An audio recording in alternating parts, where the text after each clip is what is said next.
Hello guys, today I'm going to be reviewing this new digital camera that I just received. Let's see what it looks like on the inside. So inside the package obviously comes with the digital camera. You just press the power button on the top, turn it on.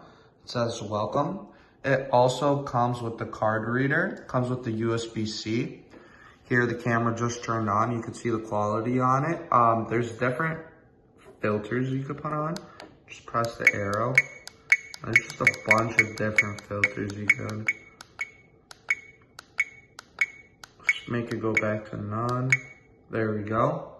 It comes with a 32 gigabyte micro SD. It comes with a little lanyard, which is really nice. It also comes with a little baggie where you could put the camera. It comes with a cloth, so you can clean out the lenses so you could get the best quality pictures and videos.